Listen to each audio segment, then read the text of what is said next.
그러면 이 공소장이 워낙 방대하니까 그래도 우리 작가님이니까 네. 나름의 재구성을 좀 한번 해주시면 어떨까 요약해 싶습니다. 주세요. 네. 전체적으로 보면 아주 일찍부터 윤석열은 화가 나서 확 휘둘러가지고 저것들을 싹 죽여볼까? 라는 생각을 가지고 있었어요. 아주 일찍이라면 언제부터요? 거의 뭐 지난 총선 전후에서는 확실하고 작년 총선 전후한 시기에는 너무 뚜렷하고 이 공소장에는 안 나오지만 그 전부터 그게 있었을 거라는 그런 느낌을 주는 문장들이 있어요. 네. 그러니까 오래전부터 이 야당 때문에 어이씨 신경질나 확 어떻게 해버릴까 이렇게 생각하다가 총선 때 뭐 좀 잘 해가지고 이번엔 뭐 안 그래도 될지 몰라라고 했는데 총선 돌아가는 걸 보니까 이게 또 아니고 그러면서 결과가 나온 걸 보니까 이게 절망적이잖아요. 그 얘기는 다 나와요. 네네. 더 심한 여소야대가 됐다고. 그렇고 이제 뿔이 난 거지. 네. 그때부터 땀은 사람들을 불러 모으기 시작했어. 네. 장군들 뭐 데리고 와서 밥도 주고 술도 주고 그러면서 뭐 말도 꺼내보고 그렇게 해서 장차 이 계엄령을 선포할 경우에 함께 할 군인들이 애들. 내 말을 듣도록 하기 위해서 쭉 밑자락을 쭉 깔고 가요. 선별 작업도 하고 그랬겠죠. 네, 그러다가 이거 하긴 해야 될 것 같아 라고 생각했을 때 김용현을 경호처장에서 장관으로 보내요. 그러니까 이제 여름쯤에는 언젠지는 내가 아직 결정을 못했지만 하긴 해야 될 것 같아. 마침 그때 군대에서 골프도 많이 칩니다. 네. 특임대에 불러서 골프 치고 예. 여름에 갔대. 그랬고요. 그다음에 확실하게 해야 되겠다고 마음먹은 거는 공소장에 따르면 계엄 선포 열흘쯤 전이었던 것 같아요. 그러니까 2024년 11월 23일경. 그때부터 이제 병력 동원을 뭘 할 수 있냐, 뭐 어느 부대를 얼마큼 동원할 수 있냐 이런 얘기들을 구체적으로 좀 주고받기 시작합니다. 규명하라고. 네. 그러니까 이 공소장의 스토리를 쭉 보면 한 열흘쯤 전에는 확실히 해야 되겠다고 마음을 굳혔고 날짜만 택일만 안 하고 있었다. 그리고 이제 택일을 언제 했냐? 네. 이게 너무 궁금해. 12월 3일로 확정 지은 날. 네. 그게 내가 짐작하기에는 11월 30일쯤 택일을 한 것 같아요. 그러니까 12월 1일부터 대기 지시를 하기 시작해요. 이제 무슨 상황이 있을지 모르니까 뭐 대기하고 이 얘기들을 하기 시작 본격적으로 막 주요 임무 종사자들한테 한 게 12월 1일이더라고요. 그러니까 12월 1일부터 했으니까 11월 30일쯤에는 나를 받은 것 같아.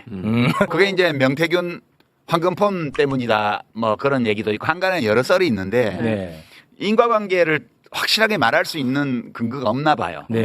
다만 이 공소장에서 서술한 피고인과 주요 임무 종사자들 사이에 오간 대화와 그 행위와 이런 것들을 보면 12월 1일에는 확실하게 12월 3일 하는 걸로 굳혔어요. 네. 계획적이네. 그리고 이제 KBS 얘기해서 생중계도 잡아놓고 싹 다 해놓은 거지. 10시에 잡아놨잖아. KBS도 지금 자유롭지 않네. 자유롭지 않아. 세상에. KBS. KBS 네. 라이브. 관영방송인데 당연히 해야 되는 거 아니에요? 아닌 걸 그걸 가지고 뭐라 그래. 아니 근데 아닌 것처럼 얘기하니까 화가 나서 그랬죠. 죄송합니다. 네. 자꾸 아닌 척하니까. 아니, 김건희가 윤석열을 대해서 잘 알잖아. 마지막에 윤석열이 몰리면 결국 아니 내가 한 거 아니고 김건희가 시킨 겁니다. 이렇게 하고도 남을 사람이라는 걸 알거든. 잘가 김건희가 미리 빠져야지. 아니 아내를 너무 사랑한 나머지 내란까지 일으킨 사람인데 우리가 그렇게 얘기하는 건 너무 야박하지 않을까? 상남자라고 더 이상 홍준표 시장이 안 불러주니까. 이거는 뭐 저는 서영교 의원한테 들은 얘기인데 서영교 의원도 뭐 누구한테 들었다고 하더라고요. 이번에 이 계엄이 실패를 해서 김건희 여사 그 개통의 가족들이 개통 가족. 너무 빡이 쳤다. 아유 이 답답한 이 할 줄 아는 게 뭐가 있어. 이거 하나 이것도 못하고 뭐 그랬다는 얘기가 있더라고. 그래서 지금 접견을 안 가나? 뭐 그런 생각도 그래서 좀 들긴 다음날 합니다. 골프 치러 가셨나? 뭐 그런 생각이 좀 들긴 하는데 뭐 이혼하지 않을까요 결국은? 진짜. 진지한 표정으로 아니 이걸 그렇게 진지한 표정으로 아니 더 이상의 용도가 없으니까 이제. 네. 아니 왜냐하면 이게 최소 형량이 무기징역이잖아요. 네. 그렇죠.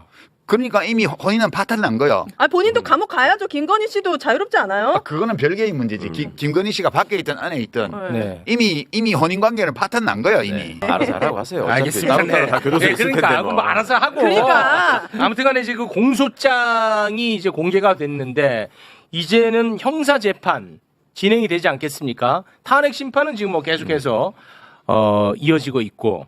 요 부분에 대한 것들을 좀 짚어주시면 좋을 것 같습니다. 그러니까 이 12월 3일 날 비상계엄을 선포하기 전까지는 이제 내란 예비 업무였잖아요, 그죠? 예. 내란 예비 업무였어요. 근데 공소장에 그 얘기는 잘 안 나오는데 이 내란 이 비상계엄을 정당화하기 위해 가지고 북을 도발하고 이런 게 우리가 이제 국회 정문회나 또는 언론 보도를 통해서 많이 봤잖아요. 네. 공소장에 이 내용은 없어요. 없어요. 외환 유치. 예, 그러니까 이제 일반이 적재. 여태까지는 이렇게 했다 하더라도 실제로 그런 상황을 조성을 해서 사회적인 소요가 발생하거나 뭐 준전시 상황이 생기거나 북한의 도발이 있거나 이랬으면 이 계엄령이 정당화될 수 있는 거예요. 그래서 공소장에서 나타난 행위만을 보면 12월 3일 이전까지 있었던 행위에 대해서 이걸 딱 범죄라고 말하기 되게 어려워요. 근데 이 공소장이 진짜 공소장이면 그 다음부터야. 그러니까 비상계엄을 선포하고 그다음에 계엄 해제를 발표하기까지 그 한 6시간 남짓. 그 시간 동안에 있었던 일들이 여기 재구성이 다 돼 있어요. 근데 그게 다 범죄예요. 그죠? 아, 그게 이제 다 범죄 행위군요. 그러니까 경고성 계엄이 아니라는 거를 명확하게 드러나는 얘기들이 다. 그러니까 이제 검찰의 공소장 내용을 요약하면 우선 이 계엄은 앞부분에 쭉 공소장에서 서술한 바에 따르면 계엄 선포할 이유가 안 되는 거예요. 그러니까 위헌 계엄이라고 딱 못을 받았습니다. 그러니까 그 실체적인 위헌이라고. 그러니까 네. 헌법 77조에서 규정하고 있는 비상계엄 선포 요건이 존재하지 않는 상황에서 계엄을 선포했기 때문에 이거 위헌이고. 네. 그다음에 계엄 포고령 1호의 주요 내용이 위헌일 뿐만 아니라 계엄법에 위배된다고 했어요. 그렇죠. 네. 이때부터 다 범죄인 거예요. 이게. 맞아요. 그러면 이제 이 비상계엄과 계엄포고령 1호의 내용을 실천하기 위해서 군대를 동원하고 경찰을 동원하고 이렇게 해서 국회를 봉쇄하고 본청 안으로 쳐들어가고 정치인들 체포 명령을 내리고 이 과정들이 쭉 나옵니다. 네. 그거는 전부 증거의 뒷받침을 받는 거예요. 네. 그러니까 이제 그 통화 기록이라든가 이제 녹취라든가 당사자 진술, 예, 당사자 진술이라든가 문자. 톡방에 네, 나와 톡방에 있는 문자들. 이제 멘션이라든가 이런 걸로 전부 재구성을 해서 오도 가도 못한 내란범이에요. 이 공소장을 보면. 형사 재판은 생각보다 순조롭게 진행될 가능성이 높겠군요. 형사재판은 먼저 기소된 사령관들 재판부터 진행됩니다. 그러니까 이제 내란의 주요 임무 종사자들에 대한 재판이 먼저 진행이 돼요. 근데 재판부는 같아요. 재판부는 이 재판을 하는 재판 합의부에서 형사 합의부에서 윤석열도 하게 지금 배당이 됐어요. 네. 그러니까 동일한 재판부에서 먼저 주요 임무 종사자에 대한 재판을 먼저 가는 거예요, 이게. 그리고 이 사람들은 관련 사항이 적기 때문에 빨리 끝나요. 그러니까 이게 윤석열의 재판을 생각을 해보면 먼저 유죄 선고가 사령관들부터 나요. 아, 그럼 그 조합하면 되겠네. 시킨 대로 행동한 사람들이 유죄 선고를 받고 막 징역 15년, 20년 뭐 받을 거 아니에요. 이게 네. 주요 임무 종사자는 5년 이상이거든. 미니멈 5년이거든. 그래서 이제 윤석열은 이제 유죄 선고를 받을 텐데 문제는 시간을 끌 거 아니에요. 그렇죠. 그러면 구속 기간 6개월이잖아. 네. 6개월 후에는 나올 거 아니에요. 재판이 안 끝나면 네. 걱정하지 마시라. 왜요? 지금은 현직 대통령이기 때문에 내란죄 말고는 기소할 수가 없어요. 아, 6개월 후에는 대통령이 아니니까. 아니 이제 헌법재판소에서 탄핵 인용을 하고 나면 6개월 사이에 파면 되니까. 이제 대통령이 아니잖아. 네. 그렇지. 대통령이 아니기 때문에 불소추 특권이 없어지게 돼요. 아. 그 내란죄 빼고 다른 거. 직권 정치자금법, 명태균 관련해서 정치자금법, 선거법, 그다음에 직권남용. 예, 뇌물, 직권남용, 뭐 우리 최해병 사건 기소할 수 있는. 그게 다 나오는 거예요. 그러면 이제 지금 끈떨어진 년이잖아. 이게 대통령도 아니요. 내란범으로 지금 내란 수개로 재판받고 있어요. 그러면 여죄를 다 이제 조사해가지고 추가 구속 영장을 발부하는 거지. 계속. 전통적으로 검찰이 이렇게 시국사범에 대해서 이렇게 해왔어요. 정치인들에 대해서. 늘 하던 수법이고 이화영 부지사한테 최근에 너무 유감없이 보여줬고. 이화영 다루듯이 다루면 돼. 그러니까 절대 못 나와. 나올 수가 없어. 아, 요건 별건으로 괴롭히는 게 아니다. 아, 네네네. 있는 죄를 묻는 거잖아요. 네. 못해가지고 우리가 제도 때문에 쌓였던 울분을 우리가 지금 묻는 해결하는 거야. 알고 있습니다. 별건으로 하는 거 아니다. 전혀 아니에요. 아니 한목에다 태워주고 싶었다니까 제도 때문에 그런 거고. 제도가. 쥐가 자꾸 거부권 행사했잖아. 그러니까 대통령의 직책을 갖고 있었기 때문에 못한 것이지 네. 죄가 없는 게 아니었어요. 수사는 해도 기소는 못해요. 그러니까 내란죄 빼고는 네. 기소를 하는 게 불가능해. 지금 법적으로 헌법에 따라서. 네. 따라서 지금 기소를 못할 거니까 수사도 할 수 없잖아. 네. 이렇게 해서 검찰도 수사를 안 했고 안 했죠. 그랬는데 실제로 이제 창원지검에서 명태균 건은 이미 그 수사 보고서가 이미 1차 나와 있잖아. 11월 4일에 그거 다 요거는 써놨더라. 그냥 해서 공소장 하나 따로 만들어서 영장 청구하고 데려다가 조사 한 번 하고 구속 또 6개월짜리 하면 돼. 그러니까 윤석열은 못 나와요. 못 나와 영원히. 네, 못 나와요. 네. 아무튼 뭐 형사 재판 시간은 좀 걸릴지 모르겠으나 이거는 뭐 아무리 발버둥 쳐봐야 답이 없겠네. 네, 안 돼요. 탄핵 심판은 뭐 더 쉽고 더 쉽고 탄핵 심판은 그러면 더 이상의 변수는 없습니까? 나는 그렇게 보거든요. 8명으로 해도 전원일치, 9명으로 해도 전원일치. 그렇습니다. 그렇게 보거든요. 저는. 아 그렇습니까? 네. 왜냐하면 그래서 명색이 법률가인데 판사들인데 네. 우리가 지금 국민 모두가 알고 있고 현장 생중계로 다 봤던 그 일들이잖아요. 그렇습니다. 아 물론 뭐 이재용 씨 뭐 무죄 주기 위해서 막 온갖 법리를 막 만들어내잖아요. 이제 판사들이. 그건 알아듣기도 어렵지. 네. 이건 쉬워. 근데 그거는 복잡해. 무슨 제일모직하고 뭐 아, 삼성물산하고 뭐 주식 가치가 어쩌고 막 되게 복잡한데 이거는 그래서 분노가 잘 안 일어. 맞아. 이거는 총 들고 국회에 쳐들어가서 이렇게 그렇지. 깨고 막 힘들잖아. 네. 이거는 논란 소지를 없애기 위해서 헌법재판관들도 구인 완전체로 이렇게 하기 위해서 지금 노력하는 것 같고요. 네. 이거는 그냥 만장일치로 저는 나오리라고 봐요. 네. 그렇습니다.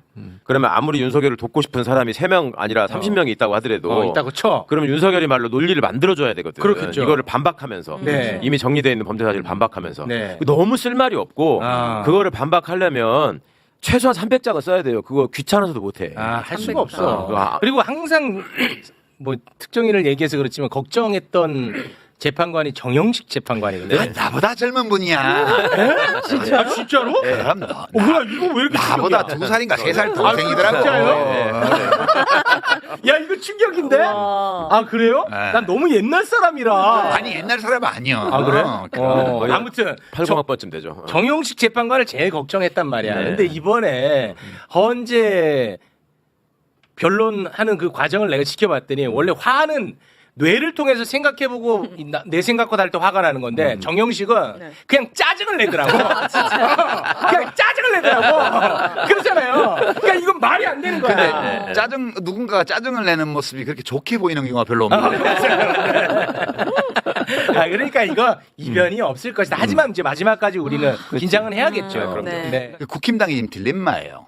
어떤 딜레마에 처해 있냐면 그냥 다 인정하고 뭐 협조하고 잘못했습니다 하려니까 조기 대선 열리면 그냥 죽을 것 같잖아. 그렇긴 하지. 네, 근데 이렇게 막 헌법재판소 공격하고 뭐 하고 한다고 해가지고 또 탄핵 인용이 안 된다는 보장도 없어. 법원에서 유죄 선고 나올 거라는 거 자기들도 생각해요. 그럼요. 근데 왜 이럴까를 보면 조기 대선 때문이에요. 그러니까 진영을 결집해야 되기 때문에. 시간이 필요한 거죠. 그렇지. 진영을 결집해야 되기 때문에 계속 헌재를 공격하고 검찰을 공격하고 다 하는 거예요. 그러다 보니까 이걸 막 선동을 하니까 네. 거기 사람들이 혹해가지고 거기다가 이제 정광훈 뭐 이런 사람들까지 뛰어들어서 또 전화무게 뛰어들고 이래가지고 막 선동을 하잖아. 그래서 서부지법을 다 때려부시고 지금 난리가 났어. 네. 그리고 막 마이크 잡고 막 헌법재판관들 막 어떻게 해버린다고 그러고 막 협박을 하고 난리가 났어. 네. 그럴수록 헌법재판관들은 더 두려움을 느끼겠지. 그렇겠죠. 이러면 기각하고 싶어도 못하죠.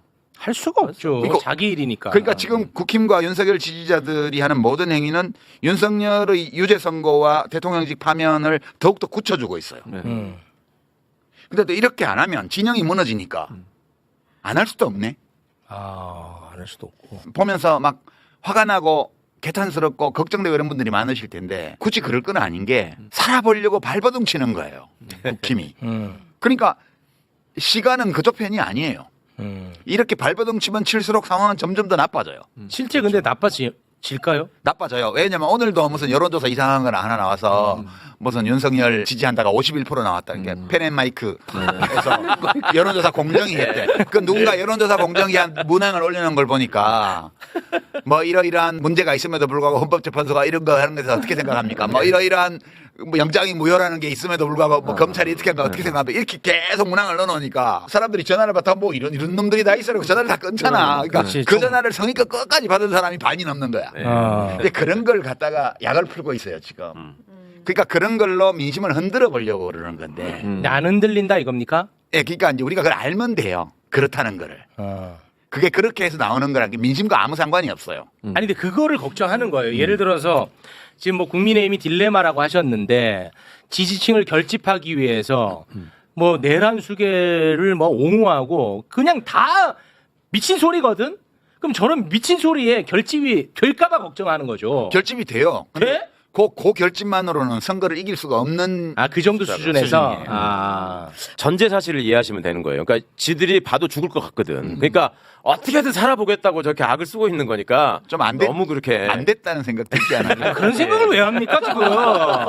아니 그 총으로 지금 국민을 죽이려고 했는데 아니 뭘 안 됐다고? 지지율이 뭐 엄청 높아졌다. 정당 지지율도 국힘이 더 높다 이런 거를 이제 믿고 네. 설날 앞두고 서울역 갔잖아요. 서울역을 왜 갔겠어요?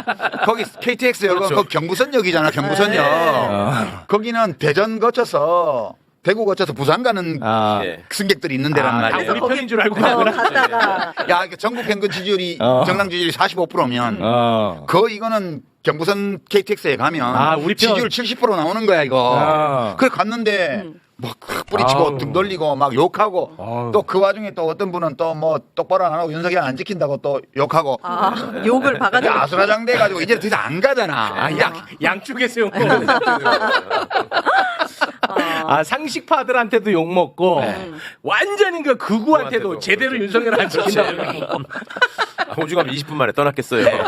그러니까 지금 그냥 막연한 불안감을 조장하고 그리고 이제 나는 지금을 이제 내란 세력 대 호헌 세력의 싸움이라고 보는데 네. 헌법 체제를 수호하려는 호헌 세력이 있고 네. 민주당을 중심으로 네. 시민들이 있고 그러면 이제 윤석열 패거리와 국힘당을 중심으로 한 내란 세력이 있고 그 내란 세력의 외곽에 뭐 정광훈 뭐 등등이 붙어 있고 많아. 이렇게 이제 내란 세력이 한 덩어리가 있고 나머지가 호헌 세력이 있고 이렇게 돼 있는데 이 호헌 세력과 내란 세력의 싸움에서 언론은 소위 중립이라는 걸 지키면서 양쪽에 동등한 발언권을 주려고 그러잖아요. 맞아요. 네. 네. 진짜. 이제 그래요. 그렇게 되는 데다가 이쪽이 이제 그런 이상한 여론조사를 가지고 마치 국민들 일반 여론이 안 그런 것처럼 해서 이제 이쪽 호헌 세력한테 약간의 심리적 좌절감을 안겨주려고 그러고 그럼 여기를 갈라치기 하려고 그러는 갈라치기 심합니다 지금부터. 거예요. 이것만 조심하면 돼요. 네.